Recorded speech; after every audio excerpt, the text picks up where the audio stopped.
Welcome back to Full Beans, and on today's show, we have a good one for you. Andretti to Silverstone. Joe comes home, and David wants to get dirty. So Andretti, he's strong arming his way into F1. Yes, I like it. I like the move. He goes, it's a good chess move, you know. It is. He says, "Look, I'm gonna make it so that you guys look stupid, not letting me into the sport." And Andretti is a big team, dude. Andretti wants to get to Formula One. It's a big global racing team. They got rejected, right? And they got rejected as far as the reason because F1 was gonna be more valuable to Andretti than Andretti was gonna bring more viewers to Formula One.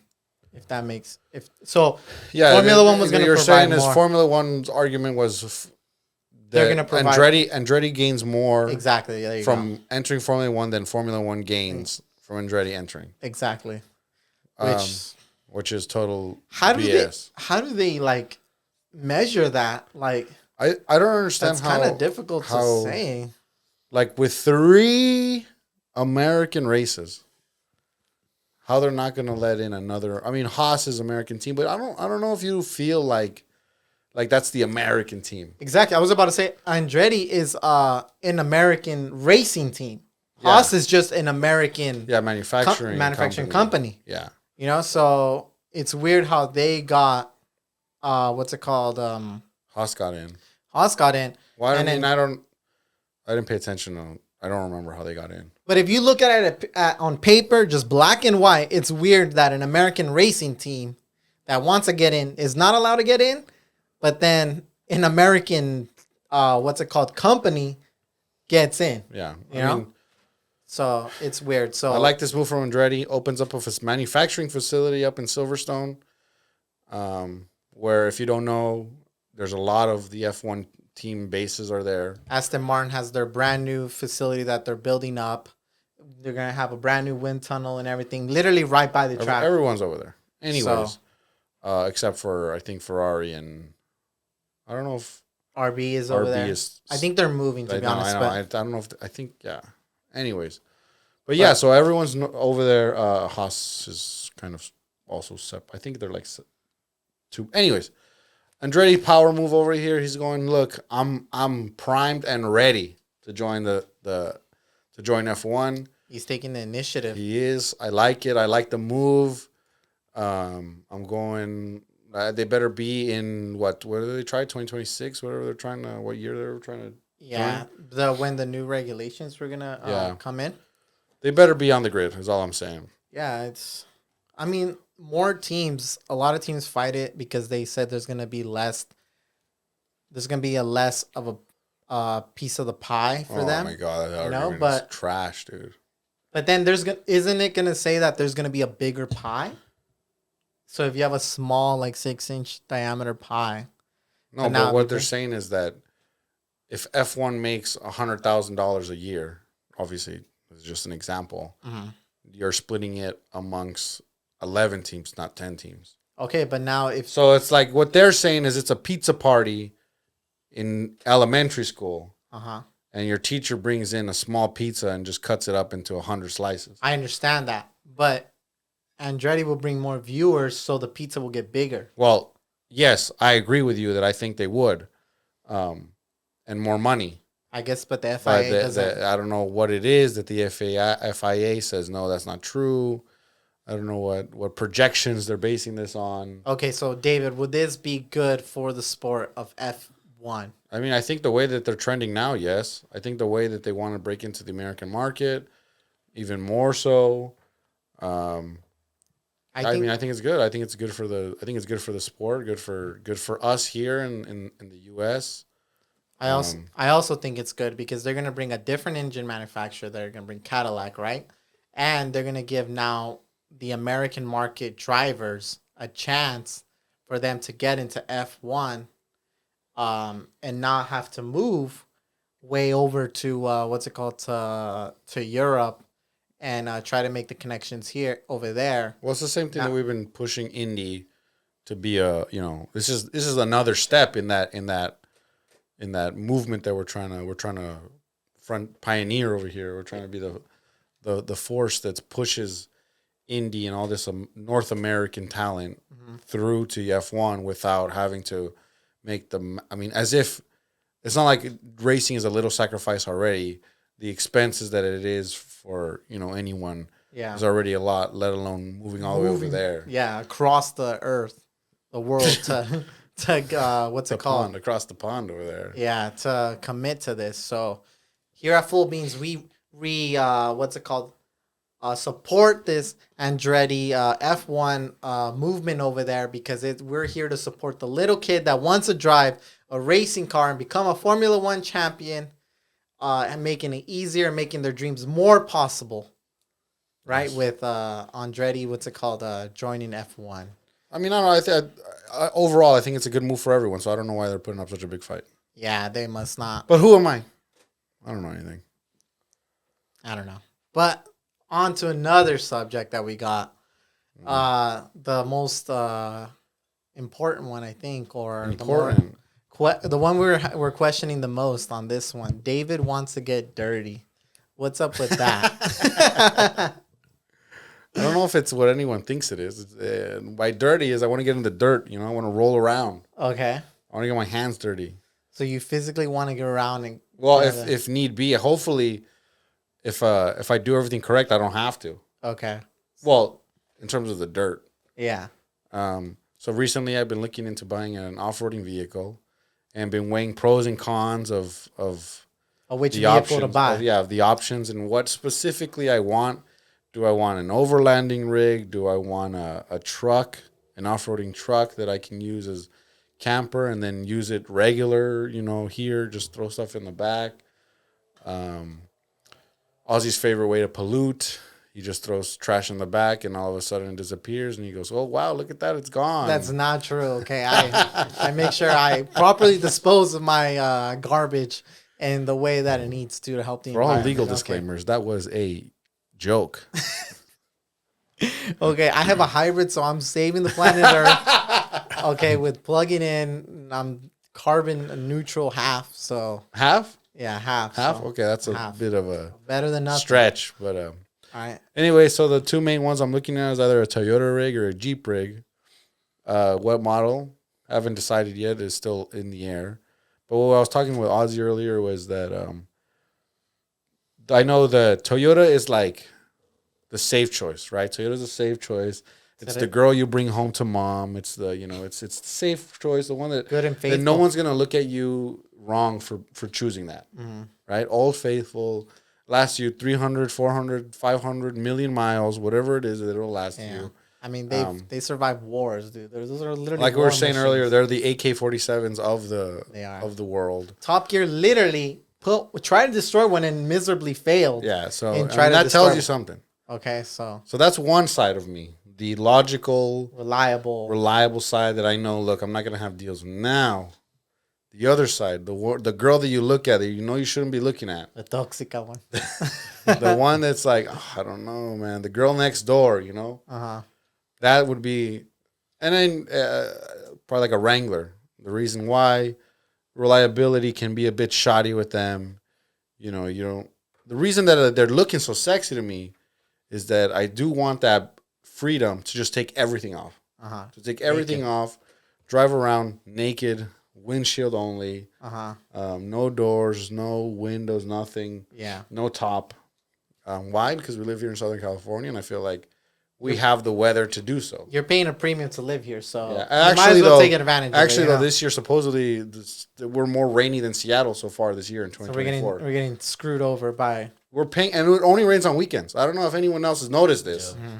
It is only raining on weekends. So I don't know what that's about. So when you're stuck in the office a great day, you can't go out because you're stuck answering to your boss. And then on the weekdays, on the weekends, when you have the time, rain. Anyways, that's a topic for another day. But anyways, if anyone has any input on what David should buy, the Toyotas that I'm looking for would be cheaper than the Jeeps that I'm looking for, only because the age gap is different, because the Jeeps are much newer. because I don't trust them as much. So I'm looking for less mileage. Yeah. Newer year Jeeps. So I'm it's looking for older, and I'm not so concerned about higher mileage. Yeah. So like that, you said the higher mileage like to Toyotas. It's crazy to see how you consider over $100,000 mile Toyota to still be It's pretty not even- reliable. And then, but you look on the other side and you look at a Jeep with 100,000 miles. You're The like, Jeep, oh, my Jeep filter's 80,000. Like I don't want to buy something that's more than 80,000. you're already feeling sketchy. I'm already about it. like, look, and the thing is, another reason that the Jeep is as even being considered is because I wouldn't use it as a daily. I don't have plans to use it as a daily. So, is the reliability issues something that's that concerning? I don't know. That's still to be decided. But we were talking to our friend the other day about he has a 4Runner. We were talking about this because I asked him. I was like, "Do you trust it's a '99? I think it is. Yeah. Do you trust your truck?" And because like I said, we were here in Southern California. We want to go to like Utah, Arizona, all the Yeah, the scenic routes. go to the Rubicon Trail. I was like, do you trust your car to get there? Not through the trail. That's one thing, but do you trust it to take the highway miles, the 6 hours, the 8 hours, the 10-hour drive of highway miles that it would take to get to these places? He said yes. So that kind of that's my issue with the high mileage for the Jeep. I wouldn't trust a Jeep with that many miles to go that far. Again, but the thing is, I have little experience with Jeep. To no experience with Jeep. I have a little bit more experience with Toyotas. Mm-hmm. I have like Ozzy has a Tacoma. I've seen what he's done with his, and I've seen other people do with it, and I've worked on this. So that's why I think I'm leaning towards Toyota, but that girl next door, she's still looking kind of. It could just She's sway still you I'm over. still peeking through the window a little bit. Yeah. So make sure you stay tuned to see what David picks out and see if he goes with the good old reliable or he goes with the girl next door. And I guess we can move on from that subject, and we can now go to Joe Comes Home. Back to Heroes welcome. A hero's welcome. So we're back at the Chinese Grand Prix. It's been quite a while. I think 5 years. My sister was in elementary school when the last Chinese Grand Prix was the last Chinese Grand Prix that they held. She was in elementary school. Now she's in high school. So it's been quite a minute since we've been there. Sell out, right? Sellout crowd. Sellout crowd. Crowd Which was can electric. we really quick sellout crowd? I don't feel like they were selling out crowds till we made it to Austin. That's true. We made it to Austin. There was a sellout crowd, and then all of a sudden, everyone was selling out. They were, yeah. The business started being good. I think we deserve a cut for this, some sort of percentage for influencing the crowds. That's all I'm going to say. I mean, everybody's making all this money except us. So yeah, we're over here. We got taken advantage of. Yeah. So our publicity. Yeah. Anyways. Yeah, it was a good. There was a sprint. It was the first sprint of the year. Yeah, first sprint of the year. It was a cool sprint. It was an entertaining sprint. Yeah. Which is something you don't hear much here on Full Beans. Well, as far as it was like how we describe everything. The first 3, 4, 5 laps was really good. Kind of boring. Then the last few laps were picked up and became a little more interesting. So we had freaking Hamilton back on pole, and then Norris was. Oh, my bad. Norris was. He had provisional pole for little. Yeah. Norris comes in at the end. Wet conditions. Yeah, they were tricky. The qualifying was all over. It was entertaining qualifying to watch. Mm-hmm. Now the race was very entertaining. It was. We saw great moves from Checo with the double overtake while the Spaniards are dueling it out. That's got to be Checo's move of honestly, his old Red Bull career, to be honest. It's a good move. He just slips under, gains 2 positions. When do you ever really see a car gain 2 positions like that? Rarely. You don't see it often, and I feel like less from Checo because he's so I feel like he's such a conservative driver that you don't see that. Leclerc finally getting the better of Sainz. He did. I think it's the first time, that he outperformed him on the race. I think so, yeah. Because Sainz has been on fire. I mean, Sainz been on fire. The only time Leclerc got more points than him was when Sainz wasn't there. Yeah, he was in the hospital bed. So it was a good sprint. Now on good sprint. Joe, where does Joe finishes. Where does Joe finish? Go to sprint. The sprint? Where did he finish on the sprint? Because he finished, ninth. He finishes ninth on just out of the points. Just out of the points. One position out of points, so it would have been cool for him. The crowd was going crazy for him. They were. Every overtake, the crowd was cheering so loud. I think I saw him when he was brought to tears by the crowd. You know, that must be a really cool feeling, you know? Dude, that must be, like, badass. To, like, have, like... Everybody cheering you on? Yeah. Even though you're, like... Even though you're not doing very good. Yeah, but everybody cheering you on. I mean, he was the local boy. But that was in the race, though, when you saw him crying, no? No, yeah, no, I'm just saying overall, like, over the weekend, I saw him. He was brought to tears through the support of his local fans. Yeah, it was crazy. So that's cool. That's always cool to see that kind of reception. Back to now moving on to the race. Same old. We get Verstappen up and pole. Checo getting a good second place in qualifying. Qualifying, Frankie. And so it's good to see now Checo being more consistent. Checo seems closer. He seems closer. His qualifying is a lot better now than last year. Yeah, so far, yes. So because last year we would. Well, remember last year we saw him good until Miami. It seemed like. That's true. He took pole at Miami, so we'll see if he can repeat. Last year. This year but this year it seems different though. It seems different. That's what everyone says. It seems different that I just feel more confident in him that he's able to get these second places as far as qualifying or but we don't. You want him in second? No, I don't. But I mean, we have to literally accept the truth that but he got okay. But the thing is, he got second last year. Yeah, barely though, barely. But now, who cares if you barely get second? But you ain't first, you're last. But this is more important because Ricky Bobby. He's fighting for his seat. Okay, he's fighting for his seat. So if he can't get first, I'm taking off my earphones. I'm taking them off. I'm so upset. Okay, no, if he can't get first, the next big thing he can get is get second. All right, but you lose. Right. Well, he'll still be in the Red Bull seat, and that's a better seat than any other seat that's on the freaking grid right now. Okay.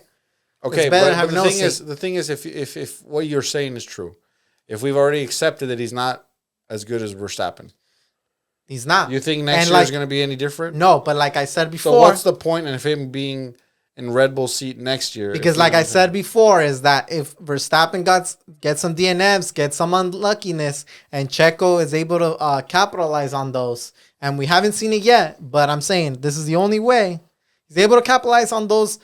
Areas of opportunity, then we might have a championship on our hand. We might. I'm not saying we are. I'm not saying that, Checo's going to run with it. I'm just saying we might have a glimmer of hope, okay? Well, the only area of opportunity he had this year, he fumbled. Well, that's what I said, because I said he hadn't capitalized on it. So, but Checo, David will always talk bad about you, but he will always support you. It's because, you know why? It's because he's Mexican. I'm treating him as if I was Mexican dad. Okay, I get it. There you go. That's how it is. That's how it is, huh? Yes. You're never good enough, huh? Yes, if you know. If you win, know, you know. Yeah. IYK, what is the... Yeah, something like that. Yeah. He'll win and you still be like, he didn't win enough by 10 points? Yeah. You'll be like, he barely won? Barely won. He barely won the championship. Boom. Yeah. Oh, good for you, huh? Anyways, it's a little reverse psychology, bro, you know? I hope he's hearing this, Checo, and he can prove you wrong. Anyways, Checo finishes in third position. He gets held up by Alonso for no freaking reason at the beginning of the race. The safety car, which that was what the hell were they doing with the virtual safety car? Well, with the yellow flags, then the virtual safety car, then the safety car, which absolutely screwed Checo. It did. That screwed because Checo a lot. If they would have brought out the safety car immediately, then they would have immediately changed tires. Mm-hmm. He wouldn't have lost his positions. But since the other guys needed to gamble, Norris and Leclerc, they went long. So they changed in the virtual. Yeah, but the advantage they got the reason they got an advantage is because Checo and Verstappen had already pit before. They were doing like a 2 or 3 stop, where Norris and Leclerc they were gambling on going a 1 stopper. Yeah, you're right. So they were able to take that advantage. And if you don't know why Norris gained that advantage, is because I'll try to explain it as the most simplest I can. Under the safety car, under the virtual safety car, everybody has to go a lot slower, right? So when he's in the pits, it's gonna what's it called? He takes up the same amount of times that it would be under a normal racing flag, a green flag. So 20 seconds, but because everybody else is going so slow, that difference between the green flag pace and him being in the pits is a lot less, so he doesn't lose as much time. Did that make sense? I mean, I think I think only because I know what you're saying. Did it make sense? Well, I'm trying to get better. So what he's saying is that I'm under trying to virtual get better. safety car, the cars must maintain the gap between each other. That's why they don't get bunched up like in a regular safety car. But they're going slower. They're going slower. They're going a lot slower. Additional, like what he's saying, in the pits, you can go the same speed that you would at any time in the race. So the difference between race pace and the pace of the car in the pits is smaller. Yeah. So therefore, you lose less time overall taking a pit during virtual safety car. Yeah. And then You lose less time against the person you're racing or whoever's ahead of you.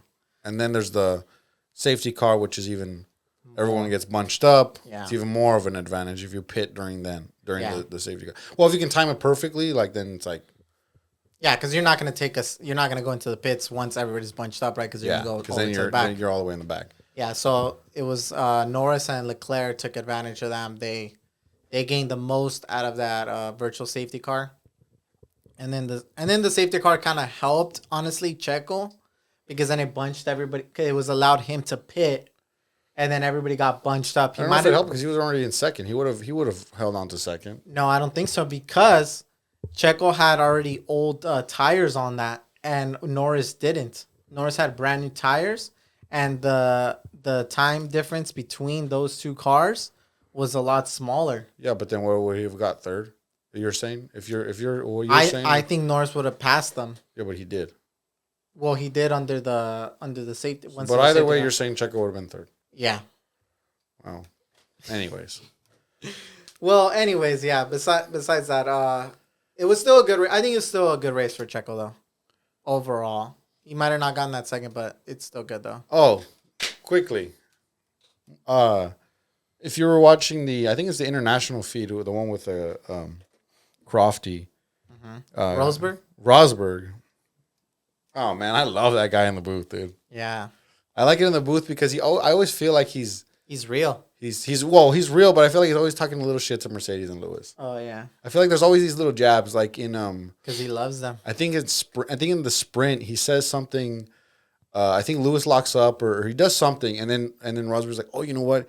He's got to be doing this to the back diff. He's got to be doing this to his brake bias and all that stuff. He's like saying he's got to be doing this, and this, as if Lewis doesn't know. Oh yeah, I know I'm supposed to be doing that. Yeah. Like it was so funny the way he was saying like he's like, oh yeah, you know, well he should be doing this, and I just thought it was funny because like Rosberg, he knows he's supposed to be doing that. Yeah. You know he knows what he's supposed to be doing. Mm-hmm. So it's funny. I feel like he's always talking shit about Mercedes and Hamilton, and I'm always a fan of that. Yeah. It's a nice little banter that they. It is funny. I mean, it is, and additionally, I do feel like he is pretty like you're saying real with what he says in general, like about the rest of the. He's like, because some people don't want to be pissing off other people, so they hold back on what they say, right? Reporters or stuff like you don't want to talk shit he's about. Very something, blunt. You're saying, you know? like, yeah. But like there's like a racing incident. He's like, no, I'm pretty sure that he's like, I think that was Ocon's fault. Whatever it is, you know, he's not. He doesn't hold back on. Yeah, on he what keeps thinks. saying it and stuff like that. So it was good. I enjoy every time he's. No, yeah, I like it. I have F1 TV, so normally I'll watch it on the F1 feed, which is slightly different. I mean, there's different commentators on the F1. Yeah, on the F1 one. Yeah. I honestly just do it because I'm lazy when I turn it on, and then that's the one that the defaults to, and then 2 clicks of a button, and you get the other feed. But every time Rosberg's on there, I go to the Rosberg feed. Nice. So what's it called? It was funny on that Rosberg scene at the very end. Crofty asked Rosberg, "Oh, what are you gonna ask Verstappen? Because you're gonna go down there." He was gonna go down there and do the interviews with them. And what's it called? He's like, oh, like, what do I ask Verstappen? Like, it's always the same questions, you know? Like, how was the race? What did you do different? How did you feel? Right? And then Crofty asked him, like, oh, why don't you ask him what his favorite cheese is? And then what's it called? Rosebird said he was gonna do it. He's like, yeah, I'll do it. I'll do it. I'll do it. But then he goes down there and he chickened down. He didn't ask him, so it was like, oh, maybe man. a little less real than we thought. Yeah, it would have been funny to see him do that though, all randomly. But it was a entertaining Grand Prix. I think the safety car really spiced it up.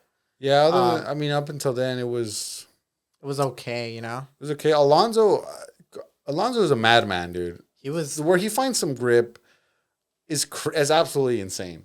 I like how Alonso he tries anything, dude. Yeah, he'll try anything to make a move, and it's like he'll try different strategies. Yeah, like, dude, you know, it's. I mean, the thing is, it makes sense, right? If like, look, you don't have the pace in the car, you got to pull out all these different tools. Yeah, and it might not work out. I mean, he got 7th, good day for them, right? But he was trying to get up a little higher, and he was trying everything. So, but like, dude, some of his moves are crazy, but where he finds grip. Yeah. This is where he finds grip is insane sometimes. Like, dude, how did you... I wouldn't even try that on sim, like, where I don't die if I crash, you know? Yeah. Like, it's... he's crazy. I love that guy. What's horrible day for Mercedes? Horrible day for RB. What's it called? Double DNF. Double DNF. Ricciardo gets rear-ended. Stroll, I think DNF's 2. Or I'm not sure if he does. Stroll causes the crash. Yeah, so...